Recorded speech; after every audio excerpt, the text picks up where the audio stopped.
स्वागतम बच्चों, मैं उमाशंकर तिवारी, हिंदी शिक्षक। आज हम लोग पाठ्य पुस्तक काव्य मंजरी की का पाठ जो है महादेवी वर्मा द्वारा रचित जाग तुझको दूर जाना है, इस पाठ को समझने का हम लोग प्रयास करेंगे। इसके तहत हम लोग महादेवी वर्मा जी का संक्षिप्त परिचय देखेंगे।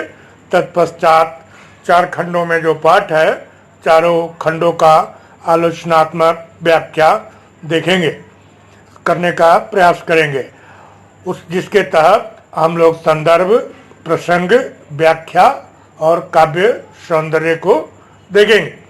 आइए महादेवी वर्मा के जीवन परिचय को समझने का प्रयास करते हैं। महादेवी वर्मा का जन्म 26 मार्च सन 1907 को फर्रुखाबाद में एक संभ्रांत कायस्थ परिवार में हुआ। इनके पिता गोविंद प्रसाद भागलपुर विद्यालय में प्रधानाध्यापक थे।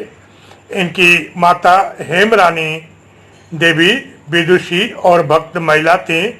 इनको अपनी मां से कविता, साहित्य तथा भक्ति की प्रेरणा प्राप्त हुई। इनकी प्राथमिक शिक्षा इंदौर में हुई। बाल्यकाल से ही इनका झुकाव काव्य की ओर था। इनका विवाह 11 वर्ष की अवस्था में डॉक्टर स्वरूप नारायण वर्मा के साथ हुआ। इनके ससुराल के विरोध के कारण शिक्षा में विघ्न पड़ा, परंतु उनके ससुर के देहावसान के बाद पुनः शिक्षा प्रारंभ हुई और संस्कृत में एमए किया। 11 सितंबर सन 1987 को इनका देहांत हो गया। इनकी प्रसिद्ध रचनाएं निहार, रक्ष्मी, नीरजा, सांध्य गीत, यामा, दीपशिखा, साधिनी, ये सारी की सारी काव्य रचनाएं हैं। अतीत के चलचित्र, स्मृति की रेखाएं, श्रृंखला की कड़ियां, निबंध संग्रह तथा आलोचनात्मक निबंध संग्रह है। इनके काव्य संग्रह नीरजा पर शेक्सपियर पुरस्कार तथा यामा पर मंगला प्रसाद पारितोषिक प्राप्त हुआ। भारत सरकार ने इन्हें पद्म भूषण की उपाधि से सम्मानित किया। इन्हें ज्ञानपीठ पुरस्कार से भी सम्मानित किया गया। हिंदी साहित्य सम्मेलन में इन्हें भारतेंदु पुरस्कार मिला। तो बच्चों, अभी हम लोगों ने छायावादी रचनाकार महादेवी वर्मा से परिचित हुए। अब आप लोग अपनी पुस्तक को खोलें एवं पहले खंड को देखें। चिर सजग आंखें उन्नीदी, आज कैसा व्यस्त बाना, जाग तुझको दूर जाना, अचल हिमगिर के हृदय में आज चाहे कंप होले, या प्रलय के आंसुओं में मौन अलसित व्योम रोले, आज पी आलोक को डोले तिमिर की घोर छाया, आज या विद्युत शिखाओं में निठुर तूफान बोले, पर तुझे है नास पथ पर चिन्ह अपने छोड़ जाना, जाग तुझको दूर जाना। बच्चों, एक बात आप लोग ध्यान दीजिएगा कि पूरे पाठ का संदर्भ एक ही होगा, अर्थात चारों खंडों का, या यूं कहें कि किसी भी पंक्ति का। इसलिए हम लोग संदर्भ को केवल एक बार ये पहले खंड में ही देखेंगे, जिसको आप लोग किसी भी पंक्ति या पाठ के किसी भी खंड के लिए प्रयोग में लाएंगे। इसके बाद हम लोग प्रसंग देखेंगे, व्याख्या देखेंगे और काव्य सौंदर्य देखेंगे। आइए संदर्भ को देखते हैं। प्रस्तुत गीत श्रीमती महादेवी वर्मा द्वारा रचित सांध्य गीत काव्य संग्रह से अवतरित है। इसका प्रसंग हम लोग देखें। श्रीमती महादेवी वर्मा अपने साधना पथ में तनिक भी प्रमाद नहीं आने देना चाहती, अतः वे अपने प्राणों को संबोधित करते हुए कहती है। आइए व्याख्या को देखें। हे प्राण, निरंतर जागरूक रहने वाली आंखें आज आलस्य युक्त क्यों है, और तुम्हारा वेश आज अस्त व्यस्त क्यों है? आज अलसाने का समय नहीं, आलस्य और प्रमाद को छोड़कर अब तुम जाग जाओ, क्योंकि तुम्हें बहुत दूर जाना है। तुम्हें अभी बहुत बड़ी साधना करनी है, चाहे आज स्थिर हिमालय कंपित हो जाए या फिर आकाश से प्रलय काल की वर्षा होने लगे अथवा घोर अंधकार प्रकाश को निगल जाए, और चाहे चमकती और कड़कती हुई बिजली में से तूफान बोलने लगे, तो भी तुम्हें उस नाश वेला में अपने चिन्हों को छोड़ते चलना है और साधना पथ से विचलित नहीं होना है। महादेवी जी पुनः अपने प्राणों को उद्घोषित करते हुए कहती हैं, हे प्राण, तू अब जाग जा, क्योंकि तुझे बहुत दूर जाना है। आइए इन पंक्तियों के काव्य सौंदर्य को देखें। इन पंक्तियों में महादेवी जी एक सच्ची साधिका के रूप में हमारे सामने उपस्थित है। साधना के मार्ग में आने वाली विविध बाधाओं का प्रतीकात्मक शब्दावली में उल्लेख किया गया है। भाषा शुद्ध खड़ी बोली है। अलंकार इन पंक्तियों में हिमगिरी के हृदय में कंप, व्योम का रोना, तिमिर का डोलना और तूफान के बोलने की चर्चा की गई है। इस प्रकार इन पंक्तियों में प्रकृति का मानवीकृत रूप में वर्णन किया गया है। अतः मानवीकरण अलंकार है, गुण ओज और प्रसाद है, शब्द शक्ति लक्षणा है, छंद गीतात्मक पद है, रस वीर रस है।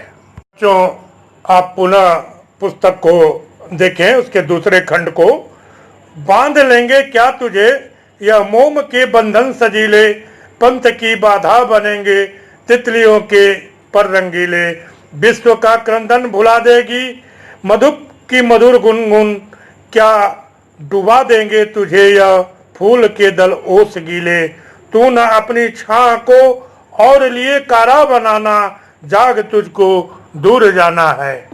आइए इसके प्रसंग को देखा जाए।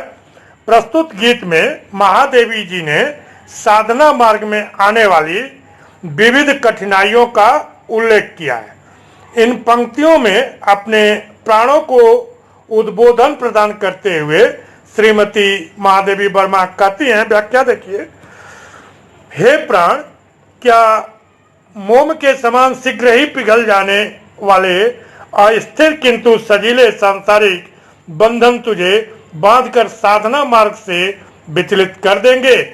क्या तितलियों के रंगीन पंखों के समान रंगीन संसार के आकर्षण तुम्हारे मार्ग में बाधक बन जाएंगे? क्या भौरों की मधुर गुंजार संसार का करुण क्रंदन सुनने से तुम्हें रोक सकेंगी? क्या पुष्पों की पंखुड़ियों पर पड़ी हुई ओस की बूंदों का सौंदर्य तुम्हें अपने में डुबोकर साधना पथ से विचलित कर देगा? अर्थात ऐसा कुछ भी नहीं होगा। अपने प्राणों को पुनः उद्बोधित करते हुए वे कहती हैं कि तुम अपनी छाया को अपना बंधन मत बनाना। भाव यह है कि संसार के विविध आकर्षण तो तुम्हारी छाया मात्र है, अतः उन आकर्षणों के माया जाल में बंधकर तुम अपने वास्तविक लक्ष्य को कहीं भूल न जाना। हे प्राण, तुम जागो, क्योंकि तुम्हें अभी बहुत दूर जाना है। साधना मार्ग के अनेक सोपानों को पार कर अपने लक्ष्य को प्राप्त करना है। अतः तुम्हारे लिए अभी आलस्य और प्रमाद का कोई काम नहीं है। आइए काव्य सौंदर्य को देखते हैं इन पंक्तियों के। महादेवी जी ने ओज गुण प्रधान भाषा में अपने प्राणों को उद्बोधित किया है। मोम के बंधन, तितलियों के रंगीले पर, मधुप की मधुर गुनगुन, फूल के दल ओस गीले में भाषा का प्रतीकात्मक रूप स्पष्टता परिलक्षित हो रहा है। ध्वन्यात्मक शब्दों का प्रयोग किया गया है। अलंकार उपमेय और उपमान में अभेद की प्रतीति होने से रूपक अलंकार है। मधुप की मधुर आदि में वर्णों की एकाधिक बार क्रमिक आवृत्ति होने से अनुप्रास अलंकार है। भाषा साहित्यिक खड़ी बोली शब्द शक्ति लक्षण, रस श्रृंगार, शांत गुण माधुर्य गुण है। बच्चों, पुनः आप लोग पुस्तक के तीसरे खंड को ध्यान दें, देखें। वज्र का उर एक छोटे अश्रुकण में थो गलाया, दे किसे जीवन सुधा दो, घूंट मदिरा मांग लाया, सो गई आंधी मलय की, बात का उपधान ले क्या, विश्व का अभिशाप क्या, चिरनीद बनकर पास आया, अमरता सुत चाहता क्यों मृत्यु को, उर्मे बसाना जाग तुझको दूर जाना। आइए इसके प्रसंग को देख लें। अपने प्राणों को उद्घोषित करते हुए महादेवी वर्मा ये पंक्तियां कहती हैं। व्याख्या देखें। हे प्राण, तुम्हारा वज्र के समान कठोर हृदय एक छोटे से अश्रुकण से ही धुलकर गल गया है। तुमने अपना अमृत के समान साधना का जीवन किसे दे दिया है, और उसके स्थान पर ये मदिरा के दो घूंट अर्थात आलस्य और प्रमाद किससे मांगकर ले आए हो। तुम्हारे हृदय में उठने वाली साधना की आंधी क्या आज मलय पर्वत से बहकर आने वाली वायु के झोंकों के तकिए का सहारा लेकर विश्राम कर रही है? और क्या आज संसार के श्राप तुम्हारे पास नींद का रूप धारण कर आ गए हैं? यदि यही स्थिति है तो यह चिंता का विषय है। क्या देवपुत्र आज मृत्यु का आलिंगन करना चाहता है? अपने प्राण को अमर पुत्र मानकर महादेवी जी उसे प्रमाद रूपी मृत्यु से दूर रहने की चेतावनी देते हुए कहती हैं कि अब तू जाग जा, क्योंकि तुझे अभी दूर जाना है। अभी लक्ष्य को प्राप्त करने के लिए पर्याप्त साधना पथ पार करना है। आइए इन पंक्तियों के काव्य सौंदर्य को देखें। इन पंक्तियों में महादेवी जी ने प्राण को अमरता सुत के रूप में प्रस्तुत किया है। वस्तुतः आत्मा अर्थात प्राण परमात्मा का ही अंश है, और परमात्मा चिरंतन एवं नित्य है। अतः उसी से संबद्ध होने के कारण आत्मा भी चिरंतन एवं नित्य है। इन पंक्तियों में जीवन सुधा, मदिरा, आंधी, मलय की बात आदि लाक्षणिक और प्रतीकात्मक शब्दों का प्रयोग किया गया है। शैली छायावादी है, भाषा शुद्ध परिष्कृत खड़ी बोली, अलंकार, रूपक, अनुप्रास, रस, वीर, गुण, ओज, शब्द शक्ति, लक्षणा है। बच्चों, क्रम को पुनः आगे बढ़ाते हैं और पुस्तक के अंतिम चौथे खंड को देखते हैं। पुस्तक देखिए। कान ठंडी सांस में अब भूल व जलती कहानी, आग हो उर में तभी दृग में सजेगा आज पानी, हार भी तेरी बनेगी माननी, जय की पताका राख क्षणिक पतंग की है, अमर दीपक की निशानी, है तुझे अंगार सैया पर मृदुल कलियां बिछाना, जाग तुझको दूर जाना। इन पंक्तियों के प्रसंग को देखें। मनुष्य जब अपने प्रबल मन में साहस और उत्साह भरकर अपने पथ पर आगे बढ़ता है तो उसकी हार भी जय में बदल जाती है। यही कवियत्री कहना चाह रही है। आइए इसके व्याख्या को देखते हैं। कवियत्री कहती है कि साधना का मार्ग कष्टों और कठिनाइयों से भरा हुआ है। तुम्हें इन कष्टों से हताश नहीं होना चाहिए, बल्कि इन कठिनाइयों पर विजय प्राप्त करते हुए आगे बढ़ना है। आंखों से बहते हुए आंसुओं की महिमा तभी है जब मन में कुछ करने की तीव्र इच्छा हो। साधना पर चलते हुए मिली पराजय भी अंत में जय की पताका बन जाती है। अर्थात साधना के मार्ग के कष्टों को सहने से मन में दृढ़ता, वह साहस प्राप्त होता है। जैसे पतंगा जलकर भी दीपक की अमर कहानी बन जाता है, तुझको अंगारों की सैया के समान कष्टदायक साधना पथ पर भी मधुर भावना रूपी कलियां बिछानी है, तभी तुझे लक्ष्य की प्राप्ति होगी। अतः तू आलस्य छोड़कर त्याग कर जाग जा, क्योंकि तुझे अभी दूर जाना है। आइए इसके काव्य सौंदर्य को देखते हैं। पतंग दीपक का स्नेह प्रसिद्ध है। दीपक जलता है, पतंग दीपक को जलता हुआ देखकर उसके प्रेम में मग्न होकर अपने आप को जलाकर राख कर देता है। कवयित्री ने कर्तव्य मार्ग को अंगार सैया से उपमित किया है।